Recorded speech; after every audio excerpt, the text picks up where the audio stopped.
Hello everybody, this is Fen-wukong. I just wanted to let you know that the next few videos I'm going to post are going to take a while because school has started back up for me and it's going to bite into my recording time quite a bit.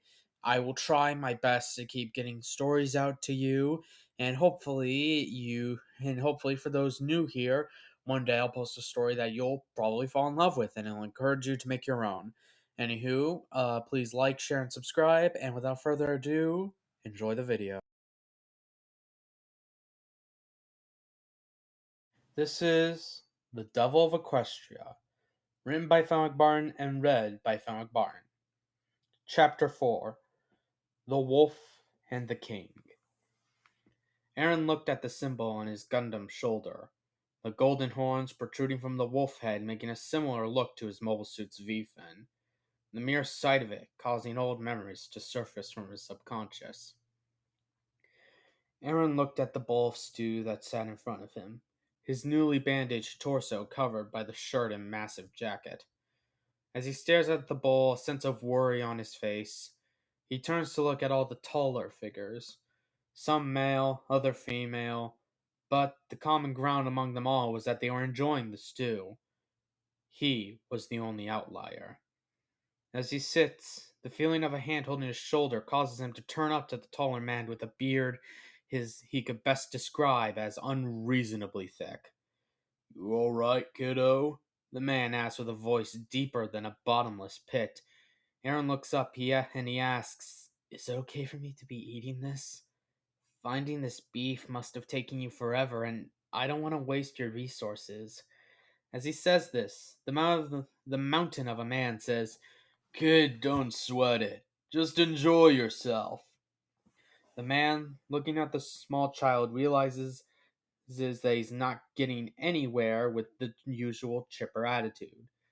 So he asks, "Hey, what's the symbol on the jacket you're wearing right now?" As Aaron looks on his sleeve, he sees the image of a wolf with two large golden horns, almost like a crown. As Aaron looks at everyone, he spots the same exact symbol on their clothing. Turning back to the man, he says, "Your crew's crest?" In response, the man smiles and says, "That's right, my crest." He then points to two other men, both laughing about a joke.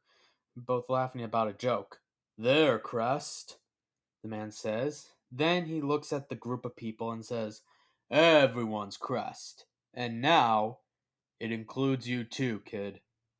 Aaron looks at the man and asks, "Really?"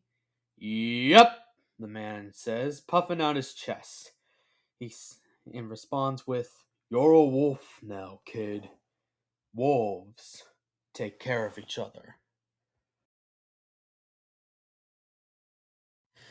As Aaron looks at the sigil on Barbatos, he thinks, should I really trust them?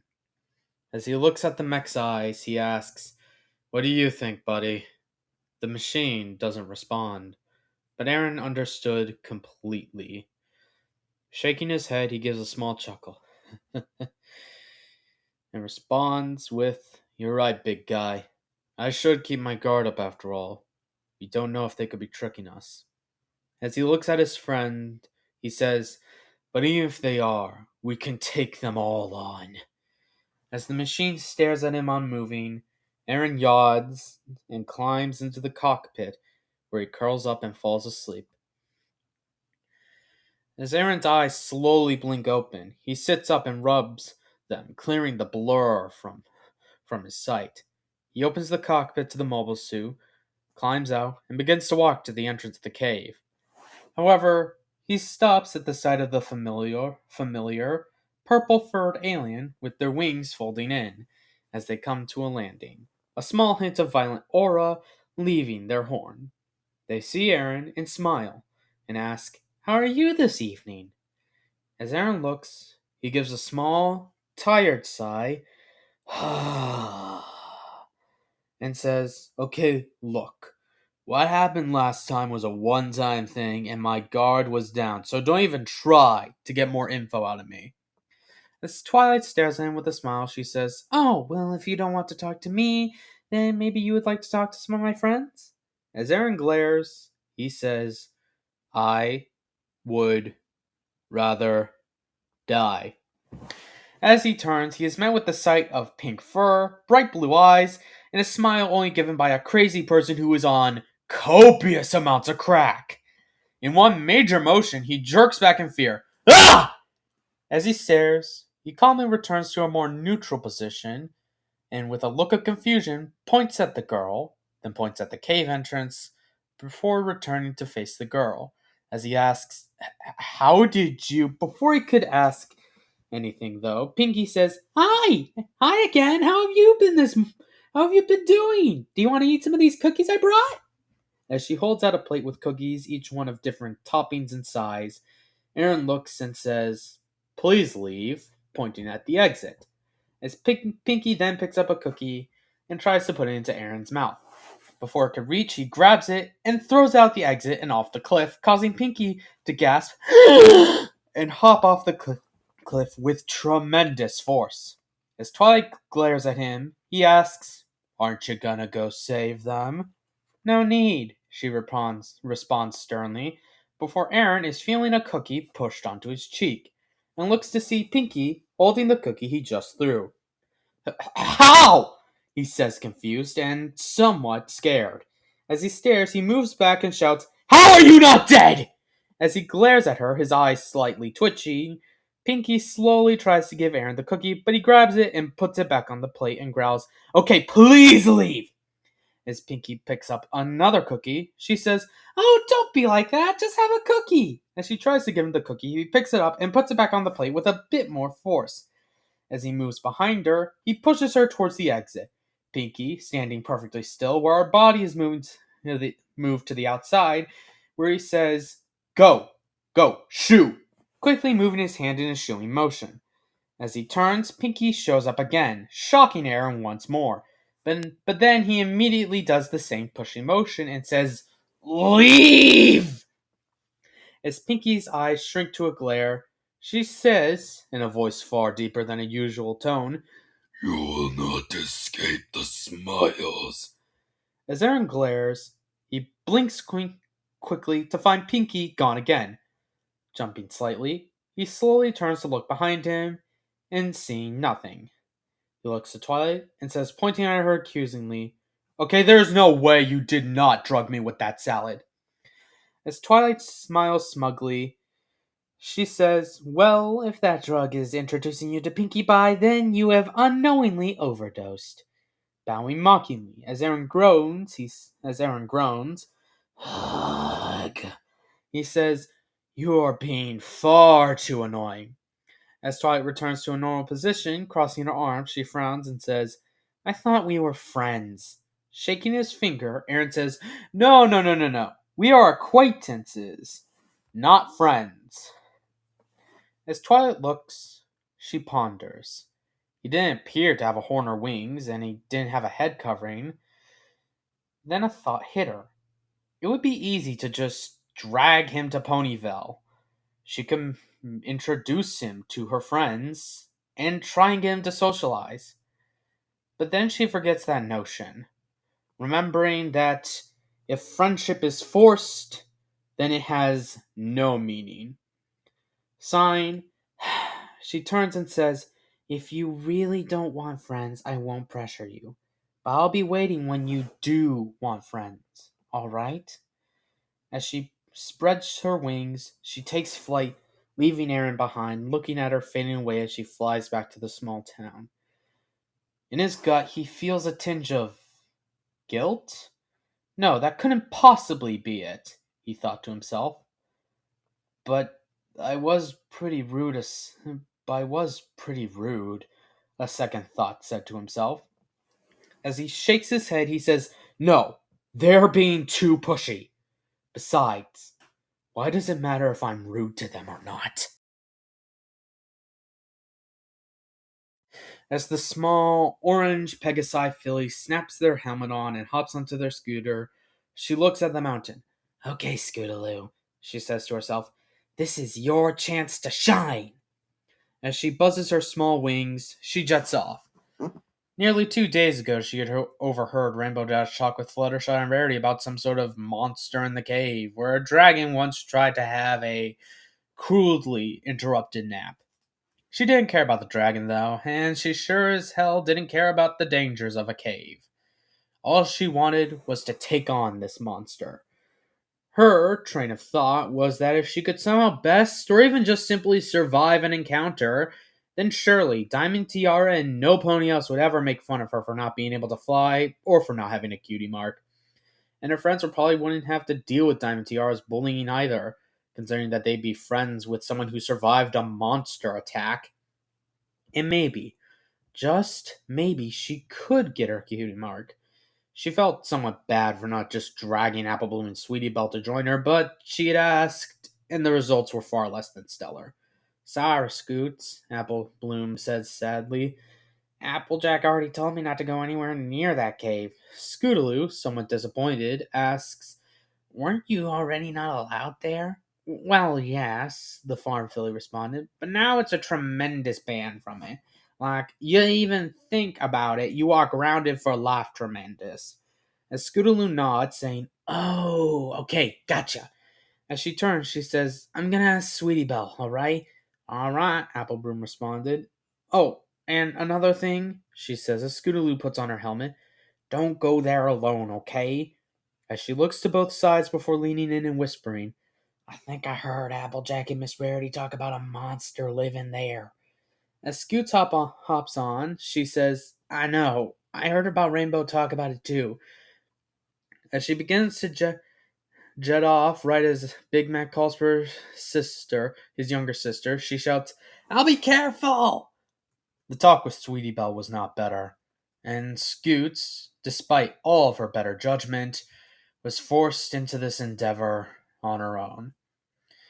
Sure, she was worried, but she knew that if she did survive and did get a cutie mark, her friends wouldn't be mad if she got it first. Especially if it was something cool like monster slaying if she did actually manage to win. Then she could probably help them get theirs. As she faces the base of the mountain, she looks up and gulps. It was going to be a long, long trip up. Then she felt something. Not physically, but somewhat instinctively. She looks to her side and sees a strange, sort of ghostly wolf. Yet it was truly unlike a wolf that she had seen in books or heard of from stories. This one was, well, first of all, see through. Second of all, it had two golden horns shaped like a V. And third, and most of all, it seemed to just have a red light coming from it. As the two stared at each other, she didn't feel fear. She felt oddly intrigued. Was this the monster? Because if so, then she would need to retreat to the town for a better plan than hoof it and see what happens, like she had for the monster she thought she would be facing. As she stares, she hears a faint voice say, Follow me. As she looks around for the source, she looks back to the wolf, still staring at her from a distance, as it moves its head in a sense of beckoning and turns to walk away. Scootaloo didn't know why she followed it. She just did.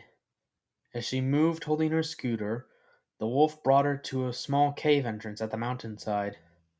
The wolf looked to her, then looked to the cave, and walked inside. Wait! Scoot said, holding out her hand, jogging towards the wolf, dropping her scooter. Yet as she moved forward, her vision obscured by darkness, she looked for the glow of the wolf. But instead of finding that, she felt a cold, metallic feeling wall. As she looks up, her eyes rapidly blinking to get them adjusted to the darkness, she sees a giant metal monstrosity. As she looks, she feels a small hint of fear. Tumbling back, she quickly scoots backwards, yet stops, and sees the machine staying unmoving and on its knees. Is it dead? She questions.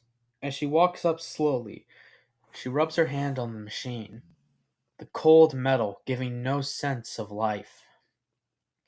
As she looks, she hears someone say, "You like the feel?" As Scootaloo nods, she says, "Yeah." As she then realizes that there was another voice, she turns to see a figure leaning on the side of the cave wall. As she stares, her mind racing with, "Oh my gosh, am I in trouble? Who the hell is this pony? Dear God, is this a monster? Dear God, it's a monster!" The figure says, "Don't panic, I'm not a monster, just a guy who would like you to get out of his house." As Scootaloo looks around, she sternly says, "This is a cave." As the figure sighs, he says, "Yes, it is my cave, and I would like you to leave it, please." As Scootaloo nods, she asks, "Sure, just one question." As the figure groans, he questions, "What is it? Did you see where the weird wolf thing went?" As the figure stares, confused, he says, "The what?" As Scootaloo looks, she says, "The wolf thing that brought me here. Did you see it?" As Aaron stares, he says, "No, I did not see it." Sighing, he says, "God, you people drive me mad." As Scootaloo looks, she sees the symbol on the side of his vest and says, "Why do you have the wolf's face as a cutie mark?" "As a what?" he questions. Scootaloo, looking shocked, lets her inner, siren take hold and says, or well, more like shouts, "You don't know what a cutie mark is!" As Aaron covers his ears, he says, "All right, that was unnecessarily loud." As Scootaloo looks, she responds with, "Sorry, mister." As Aaron rubs his neck, he says, "No, it's fine. You're a kid after all. You didn't know that was going to be a bit more than my ears could handle." As Scootaloo nods, she remembers the more pressing matter at hand and says, "Wait, how could you not know what a cutie mark is?" As Aaron stares, thinking that this is probably some form of religious thing here, he says, "Kid, I have been on this planet for months in a coma in this cave for a week and a half. I have no idea what you're talking about." Best to say, the young filly was confused.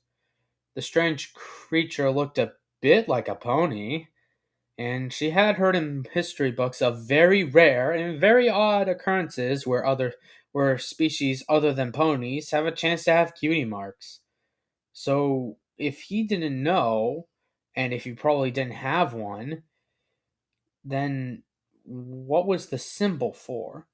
Cutie marks usually appeared on the shoulder, and since not every pony likes wearing tank tops, they usually displayed them in some way, primarily through their clothing. It was sort of a way for identity, considering that they were meant to be what a pony's special talent was. A way of sort of knowing what you were good at, or what you wanted to do for your life. But if this creature didn't have one, then why just have a random symbol sewed onto your shoulder of a jacket? The royal guards were really the only ones who wore different symbols other than their cutie marks, and that was because they were, well, the royal guards. Their whole purpose is they defend Celestia and Luna. So of course they'd have their symbols on their armor. "Then what is that symbol for?" she asked. Aaron was, for once, neutral from a question from a species on this planet. It didn't confuse him and bring back painful thoughts. He supposed it was because they were just a kid, so he didn't feel the inherent need to defend himself in some way. As he looks, he says, "You want to hear a story?" he asks, moving to the front of the mobile suit and sitting on the floor with the machine behind him. Scootaloo quickly sits down across from him on the other side of a small burn mark. As Aaron breathes in to steel himself for the flood of memories he knew he was going to get by doing this, he begins to tell a tale that he was told back when he was a young one. There was once a wolf and a prince. The two were very close friends.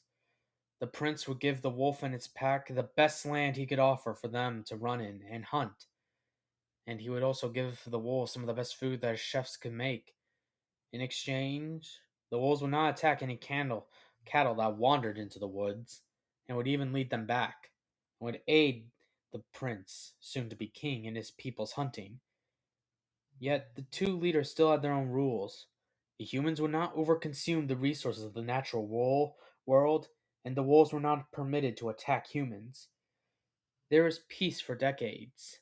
Yet when the prince became a king and grew to his old age, his retainers betrayed him and killed him in his sleep. And when the wolf was old, his advisor had killed him in single combat. With the two leaders gone, the kingdom's rich and the wolves with a taste for human flesh fought, killing those of lower standing than them in the process. Yet on the night of a battle that would surely kill every single living thing in the land, the wolves who desired for peace and the humans who wished for freedom worked together. As the fight began, the soldiers on both sides betrayed the royals and defeated them, running them off, never to return. As the two sides looked to each other, they vowed to live in harmony. Even if their kingdom and world change, they would live to look out for one another and would welcome those with no home with open arms. As Scootaloo looks at him, she says, "That is such a cool story!" As she smiles, she then asks, "But what does that symbol mean for your life?" As Aaron looks at the kids and says, "Well, for me, it's really just to remember some people that I used to hang around with. But other than showing my allegiance, it doesn't really mean I have to do anything." As Scootaloo looks, she says, "So you don't really have to do anything specific involving your mark?" "Nope," Aaron says. As Scootaloo's smile grows, it drops a little before she says, "I wish I could get something like that." As Aaron looks, he asks, "What's wrong?" You look down. As Scootaloo sighs, laying on her back, looking at the cave roof, she lets her thoughts be known. "It's just, I can't fly. And even if I could, I. As she lays, she asks, "Can you keep a secret?" As Aaron sits, he crosses his finger over his heart and says, "This secret is going to the grave with me." As Scootaloo sits up, she breathes in and blurts out, "I'm scared of heights!" As Aaron sits, he asks, "And I take it that being afraid of heights isn't normal for your subspecies?" Aaron still didn't know what to call these things, but from what he could gather, some of these kinds have horns, likely for some form of defense. But whether they were always used for just straight up magical ability and moving things around, or were once used for close up attacks, he didn't know, and didn't really want to know. Then there are the ones with wings. They didn't seem to be big enough to lift a human, and these things looked human enough, so they might as well probably weigh like a human, yet they still managed to take them off the ground. Sort of like the wings of a certain insect he had read about, yet he never got to see one himself. He did read that their wings were too small, but they were still able to fly. Then, the third subspecies seemed to not have either. Yet Aaron wondered if they had some form of teleportation, considering the pink one. And then the fourth was a mix of the first two. Yeah, it was most likely all three. The only one he met, however, was Twilight, and he felt a strange sort of energy coming from her. Not like the power of a Gundam, but more like if she wanted, she could just level the entire mountain with him in it. Yet he didn't feel scared. There was also just a sense of calm coming from them that just felt somewhat infectious. As Aaron sits, Scootaloo says, "It's never normal for a Pegasus to be scared of heights. The only other one I can think of is Fluttershy." Scootaloo, starting to feel some small tears dripping from her eyes, clenches her fists and says, "But at least Fluttershy can fly on her own. I can't even fly myself. And the only times I've been off the ground was when Rainbow carried me. And even then, I just closed my eyes. It's like every time I go into the air, I just want to go back to the ground like I'm an anchor. So if I can't fly, and I'm too scared to go too high, then all I really have going for me is my cutie mark, and I don't even have that. As Scootaloo looks down at the ground, a small sense of sorrow taking hold, she says, fighting through tears, "Most of my classmates have cutie marks, and my friends should have an idea about what they could get." Remembering Apple Bloom and a sight of her lifting buckets of apples with ease, she continues to vent. Apple Bloom is definitely going to get something involving apples. Something she can do easily and something she loves. Her thoughts then go to Sweetie Belle and her magic. Sweetie Belle will probably get something involving singing or acting, which her magic could help her do wonders in that field. Her thoughts then move to herself and her small, small wings, speaking her final and main worry. What if mine is something with flying, and I can't do it? As tears start to drop, Aaron looks at Scootaloo with a sympathetic expression on his face, and he says, "Well, you could, but that's not set in stone, isn't it?" As Scootaloo looks up, rubbing her eyes, she asks, "What does that mean?" As Aaron looks, he says, "You don't have one, so you can still make a choice for your future, right?" Scootaloo was, safe to say, confused. "What are you talking about?" Aaron was happy that now she wasn't focusing on being sad anymore, and continued, "Well, if you don't have your cutie mark, you called it, then you still get to make a choice for your future, for yourself. And therefore, you should be able to make a choice for what you want to do." Scootaloo was thinking about it, and was epically still slightly confused. She opened her mouth to question, yet was interrupted with, "What I'm trying to say is a mark on your body, or quote unquote destiny, doesn't get to choose your future. You choose that for yourself. And no one, and I mean no one else, can ever tell you otherwise." Scootaloo, finally understanding, became shocked with his enlightenment, and the young filly understood it like second nature almost. Thinking, confidence still burning, she says, happy as hell, "You're right. So what if my cutie mark involves fighting? Flying. So what if I even get it? I'll choose my future, no matter what other ponies say." "Hell yeah, you will," Aaron says, feeling a confident energy that he hadn't in a long time. Looking at the cave, she sees the sun starting to set and realizes how long it has been. "Oh, shoot, I gotta go or my aunts will worry." As Scootaloo stands, she begins to run where she came, but turns around and shouts, "Thanks for the story and lesson, mister!"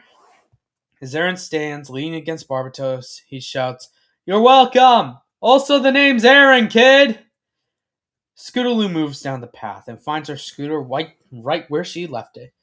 Moving through the town, she remembers of the words of the figure, excited to tell her aunt about what she had learned. And she thinks to herself, maybe I should ask Twilight if I could write to Celestia about what I learned. However, her thought is interrupted, ground shaking. As she falls off her scooter, she looks up and to her horror sees three massive robots. No, she heard about these. These were mobile suits. As the three stand, the middle one shouts, "Aliens! Sinners! We from the Zanskare Empire bring gifts!" One random pony in the crowd, however, shouts, "Is it cake?" As the machine turns its head, it shouts, "No! It is the divine gift of servitude for the rest of your lives. For the mighty, holy Zanskare Empire, of course!" Immediately, one of the mobile suits swings its weapons, knocking off the roof of a building. As the ponies begin to scream and run, Scootaloo begins to crawl before getting up and running. As she moves, she sees Derpy Hooves trying to get her daughter Dinky to safety. She runs over to help as she shouts, "Follow me! We should get to Twilight's castle!" However, one of the mobile suits looks at the three. The pilot then speaks over the comm. Hey, boss, do you think we get to crush some of these things? Fine, fine, the leader says. Just don't kill too many of them. We actually want their servitude, don't we? He says dismissively. As the machine moves, it easily corners the group, its camera staring at them. The pilot smiles psychotically as Scootaloo falls and begins to hyperventilate. Derpy tries to tell Dinky to run, yet all Scootaloo hears is the sound of her heartbeat. Moving back, Twilight runs in and summons a shield. As the machine's foot hits the shield, it sends a small wave of energy across it. As the machine stands, it aims its gun and begins to open fire. As the bullets begin to hit the shield, they disintegrate. However, the shield begins to crack as Twilight is struggling. Thinking quickly, she teleports her and the others to the Sugar Cube corner. As Rainbow rapidly moves in with ponies, and then returns out and quickly comes back, dropping off ponies over and over. As Twilight runs outside, she sees one of them about to pick up a group of stragglers. She channels her magic to throw a shield to block the machine's hand. As the machine sees her, it begins to run to her. As she is about to take flight, a massive boulder comes out of nowhere and hits the machine, causing it to be knocked back. Shaking its head, the machine looks to where the rock came from. The others look in confusion as their GPS systems begin to detect a new mobile suit. Looking at the edge of the town, the Barbatos stands with its mace at its side. As it looks at the enemies, they immediately run over to the edge of the town, ignoring the townsfolk. They came with two primary orders, one taking more objective necessity than the other. The first one, and the least needed one, was conquer this planet, or at least conquer as much as scouts. The second, and more needed one, was either destroy or capture the Gundam. As they look at the Gundam, the captain says, "So, if it isn't the annoying little wolf." As the Barbatos looks at the suits, they throw grenades at it. The smoke surrounding Barbatos, Aaron sits, fury burning inside him in the cockpit. Quickly, he flips open a hidden button on his controller, and he turns the button as the arrow on it points to the number 25. As Aaron breathes in, he says, "Deactivate Bloodlust Limiter, 25%. As Aaron presses the button, he feels a surge of pure, wild energy enter into his body. As his nose bleeds, he smiles as the line of blood enters his mouth.